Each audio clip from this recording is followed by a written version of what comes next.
नमस्कार। देश की बात में मैं कादम्बिनी शर्मा हूं आपके साथ। और सबसे पहले हम बात कर रहे हैं पाक सेना के सीज फायर वायलेशन के। उरी सेक्टर में, केरन सेक्टर के उरी सेक्टर में युद्ध विराम का इन्होंने उल्लंघन किया। पाक ने तोप से लेकर मोर्टार तक से फायरिंग की है। क्या है पूरा ये माजरा और क्या जवाबी कार्रवाई की गई है, जानने के लिए हम सीधा चलते हैं हमारे सहयोगी राजीव रंजन के पास। राजीव, क्या है पूरी जानकारी इस पर?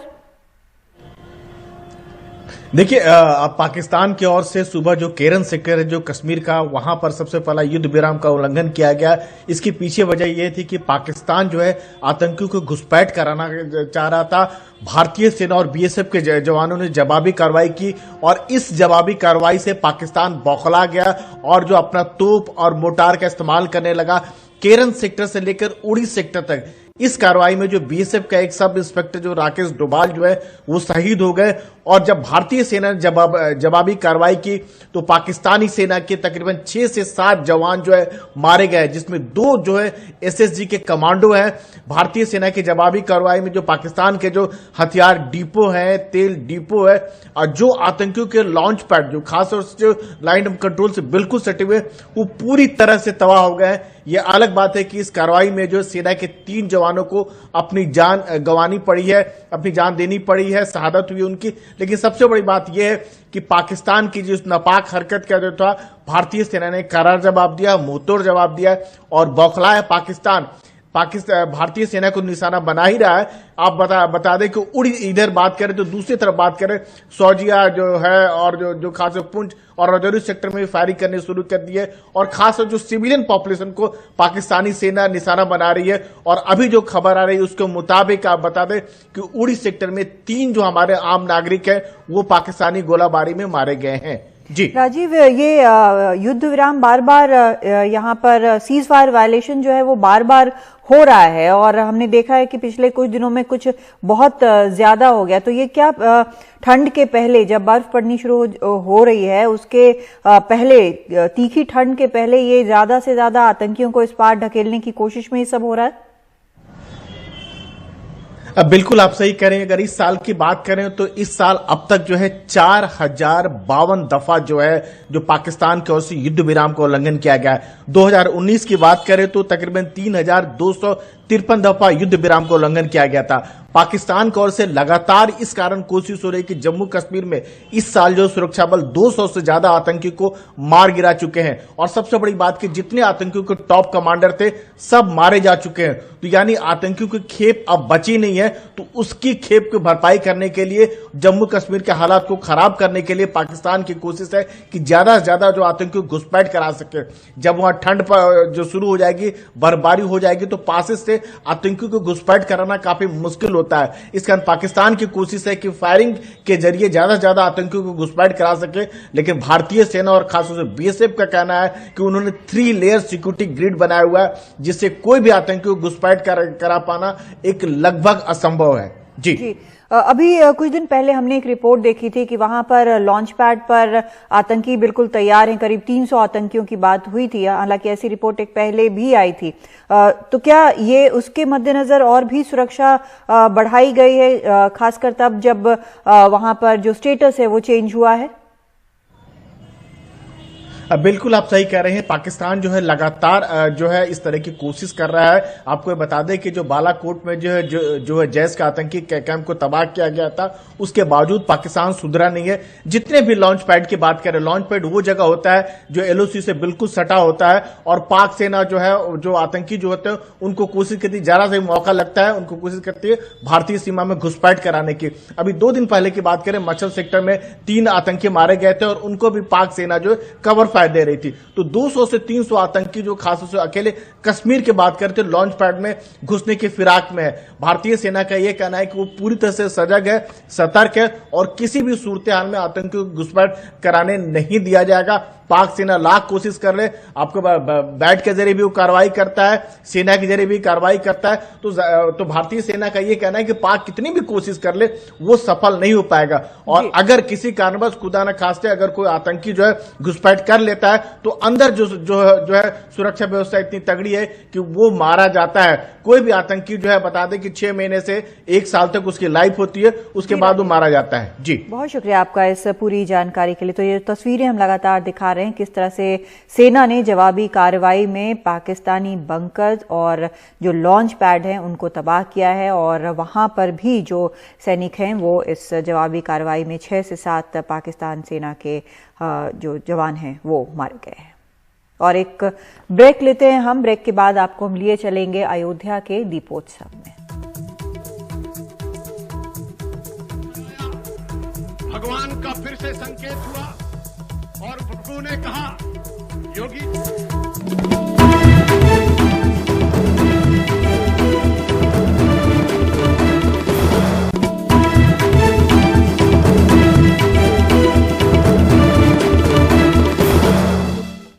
और आपको लिए चल रहे हैं हम अयोध्या, जहां पर दीपोत्सव मनाया जा रहा है। घाट पर 5,51,000 दिए जलाए जा रहे हैं। ये तस्वीरें आप सीधी अयोध्या से देख रहे हैं, जो कि यहाँ पर दियों के जगमग से रोशन हो उठी है। इस वक्त राम मंदिर के फैसले के बाद ये पहली दिवाली यहाँ पर मनाई जा रही है, और दीपोत्सव एक तरह से एक नया रिकॉर्ड भी यहाँ पर बनेगा दियों के जलाने का। और दूसरी तरफ वहाँ पर जो तस्वीरें वहाँ से जो आ रही हैं, बेहद खूबसूरत तस्वीरें राम की पैड़ी, और घाटों पर ये सब जो दिए हैं वो जलाए गए हैं दिवाली के ठीक एक दिन पहले दीपोत्सव के लिए। और हमेशा की तरह जैसे वहाँ पर राम लक्ष्मण सीता आते हैं, पुष्पक विमान का रूप दिया जाता है उनके विमान को, और वो किरदार निभाते हैं, वहाँ पर आते हैं। उसके बाद आज वहाँ पर इसी तरह से हुआ, हालांकि सोशल डिस्टेंसिंग का ख्याल रखते हुए ये सारा कुछ किया जा रहा है। तो वहाँ पर संगीत भी चल रहा है, और वॉलंटियर्स आमतौर पर जलाते हैं दिए यहाँ पर। कमाल खान हमारे वरिष्ठ सहयोगी जुड़ गए हैं हमारे साथ। कमाल, क्या इस बार भी वॉलंटियर्स ही वहां पर हैं? क्या सोशल डिस्टेंसिंग का, जैसे कई बार जब ज्यादा लोग जुटते हैं तो लोग भूल जाते हैं सोशल डिस्टेंसिंग, तो क्या दिख रहा है वहां पर इस वक्त? देखिए, कोशिश बहुत की गई है क्योंकि तमाम रास्ते बंद कर दिए गए, पब्लिक को वहां जाने नहीं दिया जा रहा था। जहां पे योगी जी का प्रोग्राम हो रहा था, जहां पे रामचंद्र जी का उन्होंने आगवानी की, उस जगह पे भी कुर्सियां बहुत दूर दूर लगाई गई थी, लेकिन बहुत बार वो व्यवस्था हो नहीं पाती है। बहुत सारे लोग करीब आ जाते हैं, भीड़ लगा लेते हैं, उत्साह में साथ जुट जाते हैं, लेकिन बहरहाल जिस तरह का हुजूम पहले होता था, जिस तरह की भीड़ पहले होती थी, वो नहीं है। कोशिश की गई है, लेकिन लोग अपने से सोशल डिस्टेंसिंग को बहुत फॉलो नहीं करते हैं, उसकी वजह से ये दिक्कतें होती हैं। जी, और हम तस्वीरें जो देख पा रहे हैं बेहद खूबसूरत लग रहा है। यहाँ से जो दिए जलाए जा रहे हैं, ऊपर से तस्वीर ली गई है तो बिल्कुल रोशनी में नहाया सब कुछ नजर आ रहा है।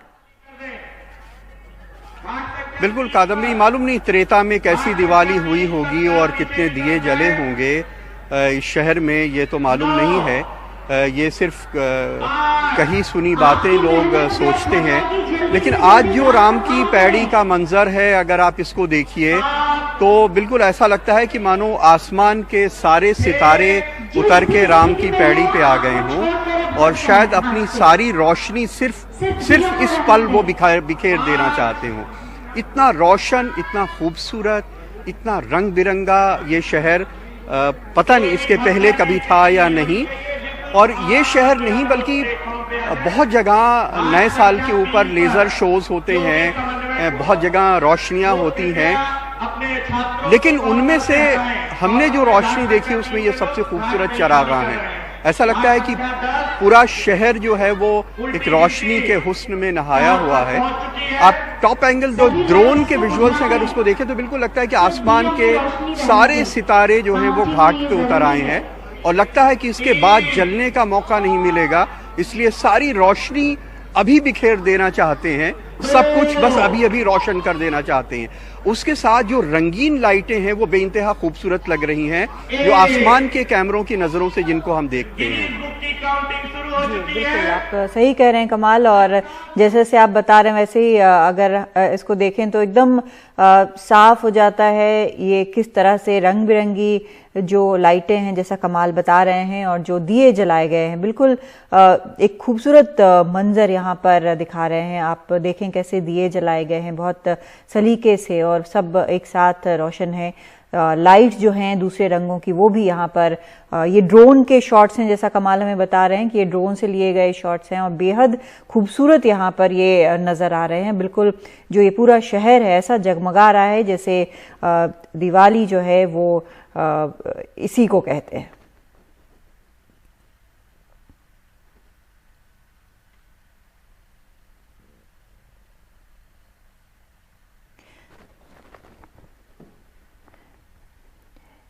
कमाल, यहाँ पर जब हमने योगी आदित्यनाथ का जो भाषण था आज कार्यक्रम में वो भी हमने सुना, वो पर्यटन पर बहुत जोर दे रहे थे कि इसको किस तरह से सरकार आगे बढ़ा रही और आगे बढ़ाएगी। लेकिन जो मंजर यहाँ पर दिख रहा है वो अपने आप में इतना खूबसूरत है कि शायद ही किसी और चीज की जरूरत हो यहाँ पर बताने की, क्योंकि जो भी देखेंगे वो यहाँ आना चाहेंगे। जी हाँ, बिल्कुल। देखिए, ऐसा है कि भले मंदिर एक राजनीतिक एजेंडा हो सकता है, वो सत्ता में आने की एक कोशिश हो सकती है, भले उससे आगे की राजनीति में मदद मिलती हो, लेकिन देखिए ये बात ज़रूर है कि अगर यहाँ पे रिलीजियस टूरिज्म बढ़ेगा तो अयोध्या का भी डेवलपमेंट होगा, यहाँ तीर्थयात्री आएंगे, यहाँ पे लोगों का विकास होगा। लेकिन जो सबसे ज़रूरी बात यह है कि ये बहुत तारीखी शहर की जो एंटीक्विटी है उसको प्रिजर्व करने की ज़रूरत है। अगर अयोध्या की मुख्य सड़कों के दोनों तरफ आप देखें तो दुकानों के पीछे जितने भी मंदिर हैं, जितनी भी इमारतें हैं, वो सारे लखौरी ईंटों के बड़े खूबसूरत शानदार इमारतें हैं। किसी कॉन्जर्वेशन आर्किटेक्ट के से कंसल्ट करके इस पूरे शहर के कॉन्जर्वेशन की ज़रूरत है। लेकिन ये जो चीज़ें होती हैं, दिवाली वगैरह के मौके पे चरागां होता है, रोशन होती है, कुछ सरकारी ठेकेदार काम करते हैं और ख़त्म हो जाता है। लेकिन जो कई बार जैसे हमारे मन में जो चिंता होती है वो ये होती है जो सरोकार कि कितने ऐतिहासिक खूबसूरत शहर को किसी बहुत बड़े कंजर्वेशन आर्किटेक्ट को देना चाहिए कि वो इसकी एंटीक्विटी को रिस्टोर करे, और इसका रिस्टोरेशन इस तरह किया जाए कि पूरे दुनिया का जो, जब इसको एक इंटरनेशनल लेवल का एक रिलीजियस टूरिज्म का सेंटर बनाया जाए तो जब लोग बाहर से आएं तो वो देख के दंग रह जाएं, उन्हें लगे कि ये कितना खूबसूरत शहर कभी यहाँ बसता था। एक धार्मिक आस्था है वो एक अलग चीज़ है, लेकिन सुविधाओं के साथ साथ जो इसकी एंटीक्विटी है उसको प्रिजर्व करने की बहुत ज़रूरत है। जहाँ ये दिए जलाए जा रहे हैं इनके ठीक पीछे एक मोहल्ला है जिसको जहाँ पे स्वर्ग द्वार कहते हैं। उनकी गलियों में आप जाएंगे तो आपको लगेगा आप कोई 200-300 साल पुराने किसी इलाके में आ गए हैं। कोई भी चीज़ आपको नई नहीं नज़र आएगी सिवाय जियो फाइबर के कुछ केबल्स वहाँ पे और उनके डिब्बे जो नज़र आते हैं, उसके अलावा कोई ये नहीं कह सकता है कि कई 100 साल पुराने उस शहर में नहीं है। लेकिन वो सारा जो है इसी चरागां के पीछे वो मोहल्ला है। अगर आप देखेंगे तो उनकी इमारतें गिर रही हैं, टूट रही हैं, ख़राब हो रही हैं। एक बहुत बड़ी ज़रूरत इस बात की है कि ये अयोध्या की जो एंटीक्विटी है, जो उसका पुरातत्व है, जो उसकी प्राचीनता है, उसको प्रिजर्व किया जाए, और इस तरह प्रिजर्व किया जाए कि ये शहर यूनेस्को की वर्ल्ड हेरिटेज साइट में शुमार किया जा सकता है। इतनी खूबसूरत यहाँ पे चीज़ें हैं। योगी जी ने आज कहा भी है कि वो दुनिया का सबसे खूबसूरत शहर बनाना चाहते हैं अयोध्या को, लेकिन मालूम नहीं कि उसके पीछे क्या विजन है, उस खूबसूरती का क्या विजन है। लेकिन बहरहाल ये जो दिवाली है ये बेइंतहा खूबसूरत है। ऐसा लग रहा है कि दुनिया के सारे चराग यहाँ रोशन हो गए हैं, आसमान के सारे सितारे यहाँ ज़मीन पे उतर आए हैं, और शायद इसी लम्हे जब जल जाना चाहते हैं कि उन्हें लग रहा हो कि शायद अब जलने का मौका नहीं मिलेगा। बेइंतहा खूबसूरत है जिसे बयान करना बहुत मुश्किल है। सिर्फ इसे देख के इसकी खूबसूरती को समझा जा सकता है और महसूस किया जा सकता है। इसीलिए हम अपने दर्शकों को लगातार ये दिखा रहे हैं, ये तस्वीरें दिखा रहे हैं। आप बने रहें हमारे साथ, हम वापस लौटते हैं एक ब्रेक के बाद। लेकिन हम अपने दर्शकों को ये भी बता दें कि दिल्ली में कल क्या होना है, ये दिल्ली में दिवाली के मौके पर कल शाम 7:39 पर दिल्ली के मुख्यमंत्री अरविंद केजरीवाल के साथ आप शामिल हो सकते हैं। अक्षरधाम मंदिर से वो वहां पर पूजा करेंगे और दिल्ली की दिवाली के मौके पर आप उनके साथ जुड़ सकते हैं।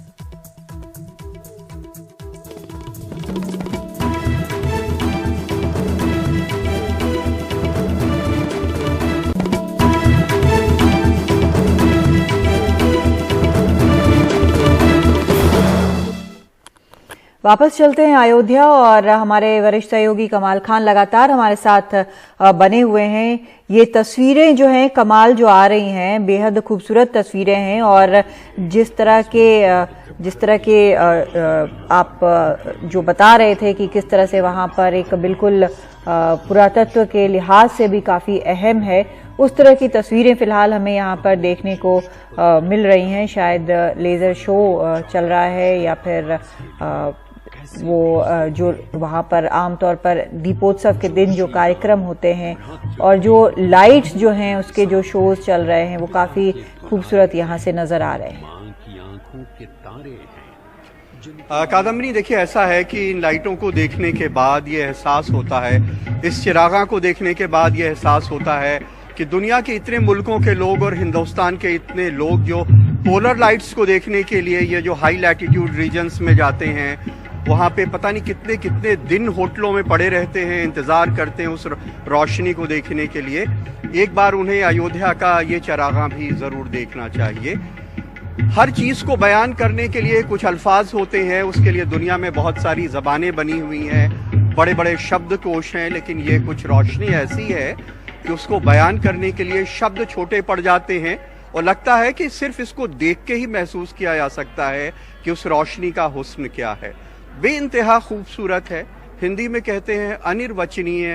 हिंदी में एक शब्द है निशब्द हो जाना, जब शब्द छोटे पड़ जाएं किसी की खूबसूरती को बयान करने के लिए। बेइंतहा खूबसूरत लाइट है, सिर्फ ये कहा जा सकता है। लगता है कि दुनिया की सारी दिवाली जो है वो राम की पैड़ी पे आ गई है और दुनिया के सारे चिराग यहीं आ गए हैं, आसमान के सारे सितारे यहीं आ गए हैं और अपनी सारी रोशनी बस इसी पल बिखेर देना चाहते हैं। तो बेइंतहा खूबसूरत है, सिर्फ देखते रहने का मन करता है। जो चिराग की रोशनी वो भी बहुत खूबसूरत है, उसके साथ जो जुगनुओं जैसे जो रंगीन लाइटें हैं रंग बिरंगी, उसकी रोशनी के साथ मिलके जो फिजा पैदा कर रही है वो बेइंतहा खूबसूरत है। तो बहरहाल मालूम नहीं त्रेता में दिवाली कैसी थी, लेकिन आज जो दिवाली है वो बेइंतहा खूबसूरत है। ऐसी दिवाली हिंदुस्तान के किसी हिस्से में कभी भी नहीं देखी। नए साल पे बहुत जगह जो लेज़र लाइट्स के शोज होते हैं, आतिशबाजियाँ की जाती हैं, उनको देखा है, वो बहुत खूबसूरत लगती हैं। लेकिन बहरहाल ये जो मंदिरों के एक कतार के किनारे पानी के सरयू के पानी के साथ साथ जो ये दियों की रोशनी बह रही है, ये बेमिसाल है। इसको बयान करने के लिए अल्फाज नहीं हैं और शायद ये रोशनी जो लोग देखेंगे दुनिया में वो एक बार ज़रूर यहाँ पे आके इस लाइट से रूबरू, इन चिरागों से रूबरू देखना ज़रूर पसंद करेंगे। बेइंतहा खूबसूरत रोशनी है। इसके पहले भी जब ये चिरागा यहाँ पे शुरू हुआ था तो उसके पहले कभी ऐसा नहीं था। लेकिन बहरहाल अगर आप चिराग के हुस्न का बयान करें तो ये बेइंतहा खूबसूरत है। बहुत शुक्रिया आपका कमाल, इस तरह से बताने के लिए और समझाने के लिए कि यहाँ पर आखिर क्या है जो इतना खूबसूरत ये नज़र आ रहा है और कितनी मेहनत इसमें लगी होगी, कितनी योजना बनाई गई होगी, किस तरह से एक एक चीज़ पर ध्यान दिया गया होगा। तो वो अपने आप में वो बेहद अहम काम है और उसका नतीजा जो है वो इस प्रकार से इस दीपोत्सव के दिन निहायत खूबसूरती के साथ हम सबके सामने। एक छोटा सा ब्रेक लेते हैं। राम और Lakshman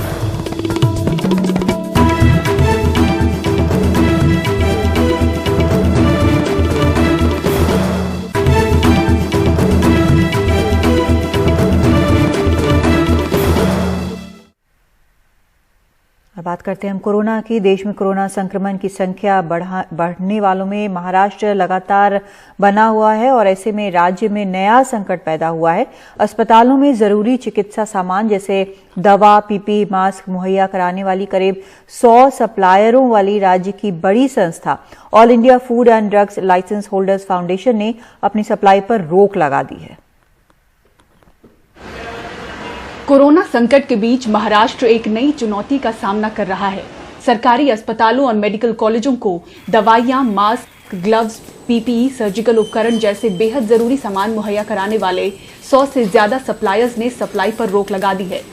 all India food and drug licence holders foundation के सदस्यों का आरोप है कि महाराष्ट्र के सरकारी अस्पतालों में दवाओं और उपकरणों की खरीद का प्रबंधन करने वाले हैफकिन इंस्टीट्यूट ने उनके पैसे नहीं दिए हैं। पूरे महाराष्ट्र में लगभग 100 सप्लायर्स की नुमाइंदगी करने वाले फाउंडेशन का दावा है कि जनवरी से जून तक के लिए 220 करोड़ रुपए का भुगतान बाकी है। फाउंडेशन के सदस्यों ने पहले भूख हड़ताल पर बैठने की योजना बनाई थी। अनुमति नहीं मिलने के बाद उन्होंने सप्लाई पूरी तरह से बंद करने का फैसला किया।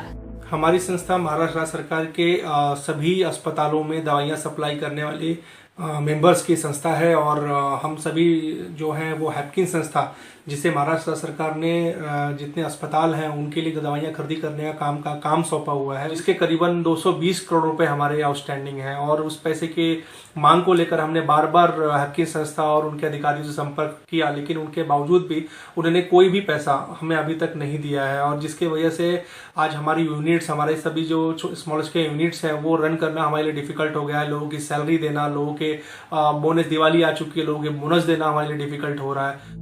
टेंडर एग्रीमेंट और भुगतान की मांग की अर्जियों की कॉपी दिखाते हुए सप्लायर कहते हैं कि कोरोना में जोखिम उठाकर उन्होंने सरकार को सामान मुहैया कराए। अब इनकी दिवाली काली हो गई है। We are in the mid of Deepavali festival and there are huge expenditures. Diwali है और हमें इस दौरान बहुत खर्चे करने पड़ते हैं। वर्कर्स और स्टाफ को बोनस, गिफ्ट्स, सैलरी साथ देनी पड़ती है। साथ ही हमारे क्रेडिटर्स भी पैसे मांग रहे हैं। And also our creditors are asking for the payments. Indian medical association Maharashtra ने सरकारी अस्पतालों में जरूरी दवाइयों की सप्लाई रुकने को गरीब मरीजों के लिए चिंताजनक बताया है। जो गरीब पेशेंट्स है, जो आम लोग हैं, उनको उनकी ट्रीटमेंट के लिए जब वो गवर्नमेंट हॉस्पिटल में जाते हैं तो उनका ये नुकसान होने वाला है। दूसरी बात यह है कि डॉक्टर्स मौजूद है, डॉक्टर्स पेशेंट को देख रहे हैं, लेकिन उनके पास दवाइयाँ नहीं होने की वजह से ये दवाइयाँ पेशेंट्स को उनको खरीदने को लाने को बोलना पड़ेगा और हो सकता है इस वजह से काफ़ी उलझने पैदा हो सकती है और ये भी हो सकता है कि पेशेंट की जान बचाने के लिए डॉक्टर के पास ज्ञान है, वो ट्रीटमेंट कर रहा है, लेकिन दवाई नहीं होने की वजह से पेशेंट्स की जान जा सकती है। सप्लाई को इस तरह से रोकना राज्य के करीब 218 सरकारी अस्पतालों और मेडिकल कॉलेजों पर असर डाल सकता है। मुंबई से पूजा भारद्वाज की रिपोर्ट, एनडीटीवी इंडिया के लिए।